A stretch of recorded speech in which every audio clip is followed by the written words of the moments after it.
gente estava falando da questão do patrimônio. Como é que então que a Luísa vai Então, que eu estava dizendo que está totalmente relacionado com o design. Então, essa coisa do Aloysio ir mudando de artista plástico para designer, de designer para, enfim, formulador da política cultural brasileira, tudo é uma continuidade, né? Embora sejam coisas diferentes, mas é tudo uma continuidade. Tem muita continuidade nisso. Uma coisa leva a outra. Uma foi levando a outra. E no caso, então, do patrimônio, foi isso. Então, ele entrou através desse caminho e o CNRC deu super certo. Envolvia várias instituições em Brasília, era em Brasília, a sede. O Aloysio passou a ir para Brasília toda hora. E o que também já aproximou ele do patrimônio. E Murtinho vivia em Brasília também, que foi uma figura importante que dialogava com ele nesse campo. Então,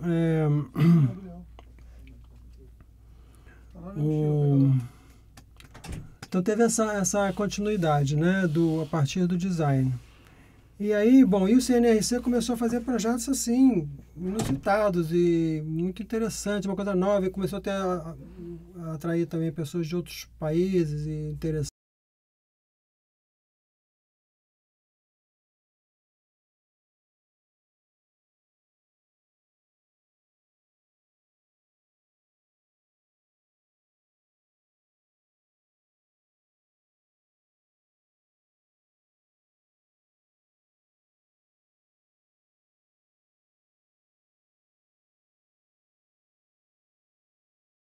O que aquilo te serve, né? O que o passado, né, te serve como referência para o presente e para o futuro.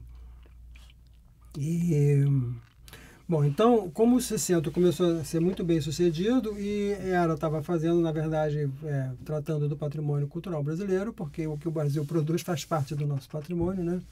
E o que o Brasil exporta, né? Aquela história do Brasil, vamos exportar o que a gente produziu, o que a gente produz é o nosso patrimônio.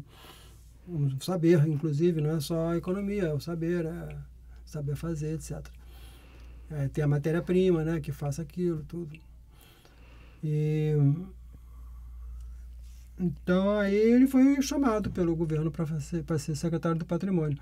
Não sei exatamente porquê, assim, naquele momento. Acho que foi mesmo uma continuidade, uma ampliação, né? Aí o CNRC, inclusive, que era uma entidade independente, ligada à Universidade de Brasília, mas ligada a vários órgãos públicos, governo do Distrito Federal também, Ministério das Relações Exteriores, Ministério dos Comércios. Era um convênio de várias instituições e aí ele, vamos dizer, ele até me lembro que ele falava isso, né? E que quando ele foi nomeado para o presidente do IFAM, ele chegou lá no escritório e falou isso, né? Foi nomeado e tal. E ele falou que era era assim, uma ampliação do trabalho do CNRC. Não sei se dá para justificar que ele ia faltar mais, né? No escritório. Ia passar a faltar mais. Mas ele explicava ou justificava assim, né? Que é uma ampliação do trabalho do CNRC e é uma oficialização também, porque o IFAM é um órgão público oficial, entendeu? O IFAM pode embargar uma obra, o IFAM tem poder, né? O CNRC era um órgão de pesquisa. Então ele, na verdade, queria juntar essas duas coisas e, enfim, não sei exatamente como é que ele... Mas para ele era assim, ele justificava assim, explicava assim, uma ampliação... Me deu alergia aqui.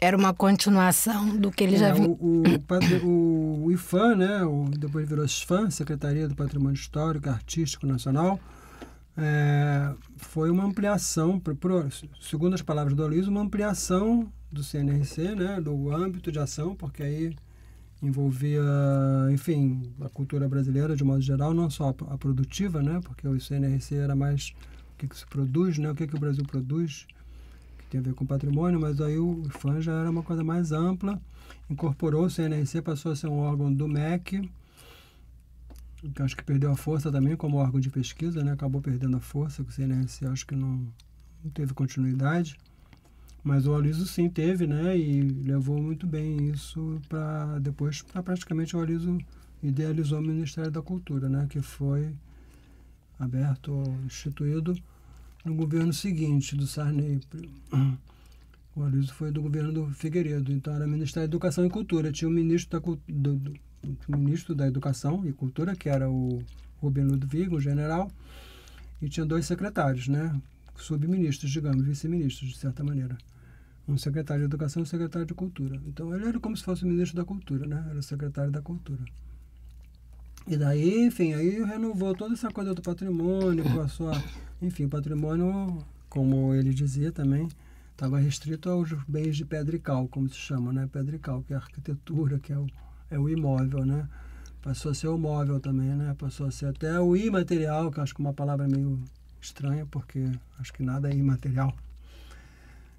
A única coisa imaterial é o espírito, mas, enfim, então acho que aí desdobrou para esse até uma palavra, nem sei, acho que o Aloysio não usava essa palavra, mas enfim, a ideia era essa, né, de que o patrimônio cultural não é só o que a gente construiu e é sólido, né, mas também é o que está rolando aí no dia a dia, né, o dia a dia, e aí, como a acarajé, por exemplo, que hoje em dia é um bem tombado e é uma coisa que você come e não existe mais daqui a pouco, né? Mas tem toda a forma de fazer, tem a receita, tem os utensílios, tem a forma de vender, tem tudo isso faz parte do patrimônio preservado, né? E isso foi uma coisa que inimaginável antes do Aloysio, né? Imagina a acarajé ser um bem tombado, igual a igreja de do Jardim ou os profetas de Congonhas, não tinha nada a ver o profeta de Congonhas com a acarajé da Bahia. O Aloysio, como designer, inclusive, porque para o design tudo isso é cultura material, né? E visual. É cultura material também, e visual. Para ele, como designer, tinha tudo a ver, né? Então, e hoje é uma coisa que faz parte da política, não só do governo federal, mas de qualquer política patrimonial no Brasil. Hoje tem essa vertente que vai além do imóvel, do bem material fisicamente estabelecido. Joaquim, fala para mim da sua trajetória. Então, quando Aloysio se afasta definitivamente do escritório... Esse triângulo foi deixando de existir, né? E, na verdade, eu não era sócio do Rafael. Eu era sócio do Aloysio e o Rafael era sócio do Aloysio. O Aloysio era vamos dizer, era um centro, né, para nós, era um polo, enfim, de diálogo e enfim, operacional e intelectual também.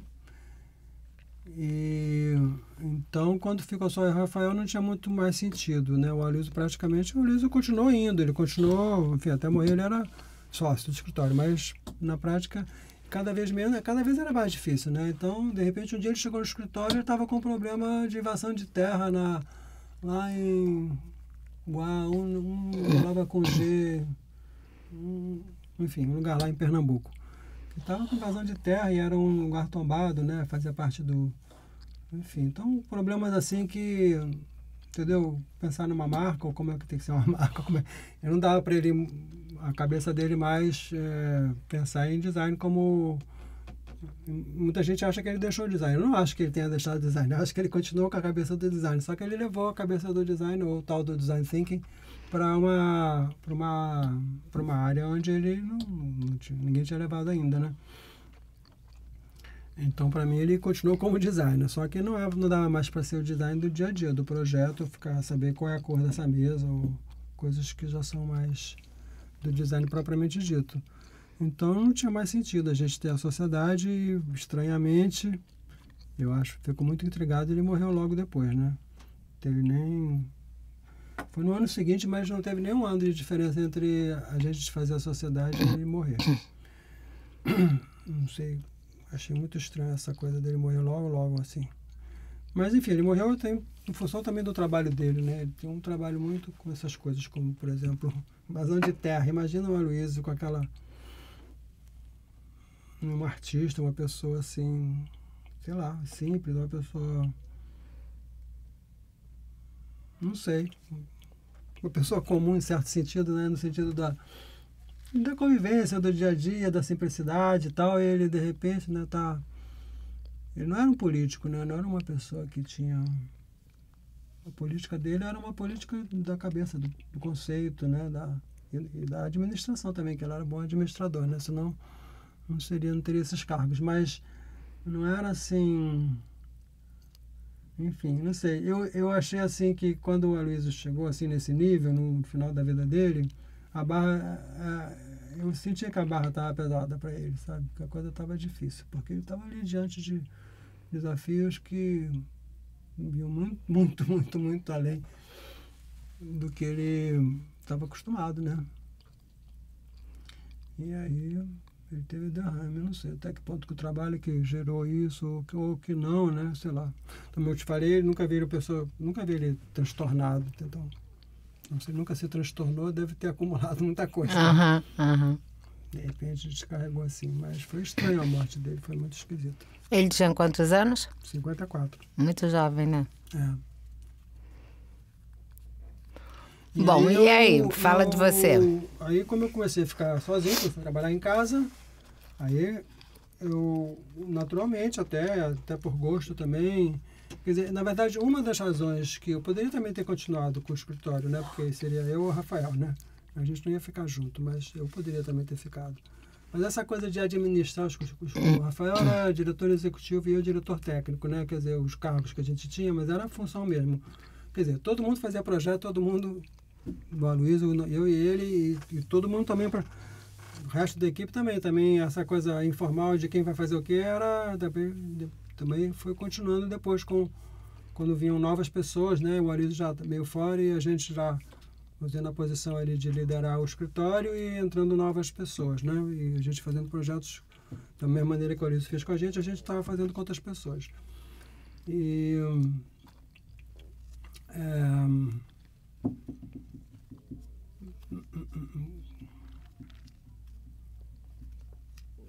como eu perdi o fio da meada, onde é que eu estava no... Que você era diretor técnico. Então, tinha essa divisão de tarefas, né? Assim, então, o Aloysio era o diretor-geral, digamos, era o cargo dele, mas na prática o que acontecia é que o Rafael cuidava mais da parte administrativa e eu mais da parte técnica, né? Como é que eram os manuais, tal, eu ia fazer as normas, a metodologia e tudo, e o Rafael mais, embora todo mundo fizesse design ali, tudo misturado, né? Como eu falei antes. Então, era mais natural, assim, que a empresa, né, como empresa, ficasse com ele e eu fui ficar com a minha parte. Aí tinha também, do meu lado, uma coisa também mais conceitual, de dar aula, de escrever e tudo, que o Rafael não tem muito. Deu aula durante um tempo, mas não se dedicou muito a isso. Nessa época você já dava aula na PUC? Eu já, desde o início, né, já sempre, enfim, essa coisa que a ESG faz da cabeça da gente nessa história e o Aloysio também, né, o Aloysio, para mim, foi o maior pensador, não foi só o maior designer, foi o maior pensador, o primeiro, e acho que ainda é o maior pensador do design no Brasil, embora não tivesse escrito quase nada, né? Mas era um pensador no sentido que tinha propostas, que tinha uma reflexão em cima do que ele fazia, né? E isso sempre me interessou muito, eu sempre conversei muito com ele, desse lado, né? E que é uma coisa que veio da ESG, né? A própria ESG, através, né, que ele também coloca na ESG como fundador da ESG e os outros fundadores também. Enfim, essa é a coisa. Então, esse lado também de pesquisa, de estudar, de escrever, de dar aula, eu queria dar mais tempo para isso também, né? O escritório limitava um pouco. E aí o produto também. Eu também queria fazer produto e o escritório poderia fazer produto lá, mas no caso, através do Aloysio não vinha muito, porque não era a tradição dele, né? Mas quem sabe sem ele, a gente podia até ter mudado esse perfil, né? Porque o escritório fazia os trabalhos que era o Aloysio que era chamado, ele que era conhecido, né? Então, as pessoas sempre iam chamar o Aloysio, embora já não fosse nem ele que fosse fazer o trabalho, muitas vezes. Quanto mais tarde, menos ele, né? Mas era ele que era, vamos dizer, o foco ali, né? E a razão que as pessoas chamavam era a experiência que ele mostrava, que ele tinha, a fama que ele tinha, tudo. Então teria que, eu não tinha essa área do produto porque não era muito a área dele. Então queria, né? E aí comecei, foi ótimo. Eu comecei logo, o primeiro projeto foi uma bomba da Shell, um projeto super complexo, de eletrônica, de introduzir a eletrônica na bomba de gasolina. Foi um produto fabricado umas fábricas de plástico que tem em São José dos Campos, que atende a Embraer, enfim, tudo com tecnologia brasileira, mas trabalhando para a Shell, né, para uma multinacional. Coisa também que não acontecia no escritório. Acho que não teve nenhum cliente multinacional, né? Mas, enfim, a Shell estava fazendo design no Brasil porque era, inclusive, parte da reserva de mercado, né? E eu tinha tido experiência com a bomba da Petrobras antes, né? Dentro do escritório do Oliso, então foi meu primeiro cliente.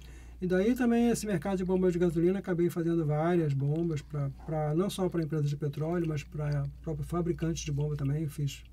Trabalhei para 2 fabricantes de bomba e comecei a fazer essas coisas. E aí fui fazendo também depois outros produtos de plástico também, uma indústria de injeção de plástico que eu conheci, comecei a trabalhar para eles. Enfim, trabalhei bastante nessa área. E também na área de... Também outras coisas que eu tive muitos clientes na área do petróleo, né? E algumas, não só de bomba, mas também imobiliário e outras coisas assim. E aí comecei assim, a fazer bastante. E hoje em dia, dependendo da época, tem época que eu faço mais produto, né? O que eu tenho feito menos é marcas, mas tenho já, vamos dizer, historicamente um monte, mas mais recentemente eu tenho feito mais produto do que design gráfico. E também na área de informação também, né? De design de informação, de sinalização, tenho feito bastante coisa, fiz coisas para o metrô, que não estão mais usadas. Fiz sinalização da PUC também, que também é muito mal usada. Mas são sistemas assim amplos de informação. O metrô foi coisas bem interessantes também, porque o metrô oferece muitos desafios, né? Interessantes para você trabalhar nessa área da informação. E também tem a construção dos letreiros e tudo isso na minha parte 3D, né? Mas é isso, fui fazendo assim, fui aparecendo e geralmente também assim, trabalhos que duram muito tempo. Quer dizer, clientes que duram muito tempo, né? Que faz uma, depois faz outra, depois faz outra. Eu só fiz uma bomba que foi produzida da Shell, mas eles me pediram um monte de projeto. Bomba para moto, mas eles não fizeram. Depois tinha uma outra bomba grandona, que é como é hoje em dia as bombas que a mangueira vem de cima assim. Enfim, tinha várias versões diferentes e tudo. E computador também, desenho computador, impressora. Mas tudo nessa época dos anos 80. Essa parte de eletrônica foi nos anos 80, quando tinha reserva de mercado. Aí depois não teve mais produtos eletrônicos assim, mas aí fiz mobiliários e outras coisas para essas empresas aí. E até recentemente fiz uma bomba também para uma empresa de São Paulo, Gilbarco, que é uma empresa... Essas empresas também são multinacionais, né? Mas já tem fábricas no Brasil, né? A Wayne, por exemplo, que eu trabalhei uns 2 anos para a Wayne, que é uma fábrica de bomba aqui no Rio, foi fundada na década de 30. Eu fiquei surpreso quando eu vi. Está lá no mesmo lugar, na década de 30 até hoje. Então tá, Joaquim, alguma coisa que você acha que faltou falar, que você acha que é importante? Eu vou me lembrar daqui a pouco, quando eu estiver no meio, voltando para casa. Deixa eu ver se tem alguma coisa assim. Tem uma coisa que é porque isso tudo, essas histórias, todas essas perguntas que você está fazendo e essas coisas que eu estou falando, estão na minha cabeça,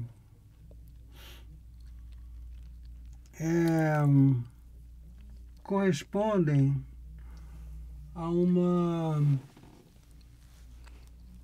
processo histórico que o Brasil viveu, né? Foi o começo do processo histórico do design no Brasil, e que foi um começo muito bem sucedido, né? Profícuo de produtos, profícuo de pensamentos, reflexões, teorias, digamos, entre aspas, profícuo de instituições, né? De tantas instituições que foram sendo criadas, que você citou, que outros entrevistados citaram, tudo. Um laboratório lá de Santa Catarina, não tem nada a ver com o Rio, mas foi uma instituição super importante também, O Aloysio também teve participação indiretamente nessa história, através da vinda do Bonzip também, que o Aloysio teve uma participação também. Então, enfim, são coisas que é uma soma de fatos assim que foram gerando, né, uma determinada história, né? E eu acho que atualmente, por isso que o seu trabalho é muito legal, eu acho, porque atualmente a gente não usufrui muito dessa história, não conhece essa história. O Aloysio é famoso e tudo mais, é o dia do design, etc. Mas nem é tão famoso assim, né? Quanto ele foi ou quanto a importância dele. Mas durante um tempo até ninguém sabia quem era, mas depois passou a ser famoso. Mas as pessoas não têm noção, quer dizer, a fama é uma coisa, mas não têm noção do que aquilo realmente representou, entendeu? Que é um patrimônio, né? Qual é o patrimônio cultural do design brasileiro, né? E o patrimônio cultural do design brasileiro enfim, eu quero dizer isso. Me preocupa, ou então enfim, também é uma das razões que eu cada vez pesquiso mais, né? Faço mais pesquisa. Enquanto estou fazendo doutorado, eu faço pesquisa uma ao lado da uma ao mesmo tempo que a outra, né? Tudo misturado, assim, porque, enfim, eu acho que tem muita coisa para pesquisar. E acho que é fundamental por isso, porque esse patrimônio a gente não usufrui dele. Né? O Bermira está aí, né? O Bermira tem tanta coisa para falar e quem é que já ouviu o Bermira falar alguma coisa, né? E, enfim, tá lá o livro do Pedrão sobre o Bermira, mas também não consegue editar. Enfim, a gente tem feito muita coisa, tem editado muita coisa, né? Até que tem se editado bastante, Mas mesmo assim, mesmo com essa... Não sei, tem, por exemplo, a edição, né? Então, a edição é uma maneira da preservação desse patrimônio. Mas não sei até que ponto que essa produção editorial do Brasil leva em conta ou se preocupa com esse patrimônio, com essa história, né? Porque as pessoas não conhecem, entendeu? Se não conhecem, então por isso eu acho muito legal essa sua pesquisa, porque acho que são coisas que a gente tem que usufruir, né?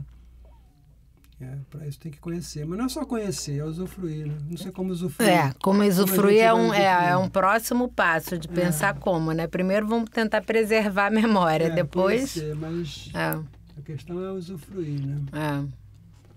Mas eu acho que nem a gente conhece bem. E usufruir nada. Usufruir muito pouco. Quer dizer, nada não.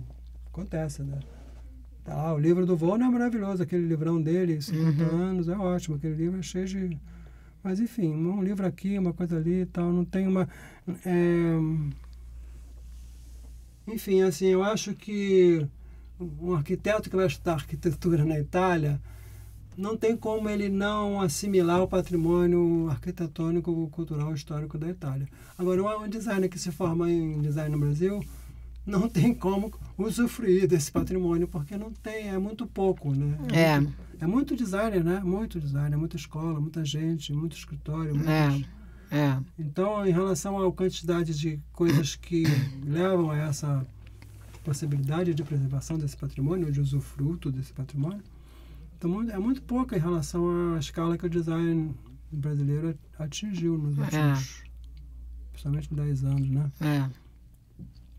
Então, é isso. Então tá, obrigada, Joaquim. De nada.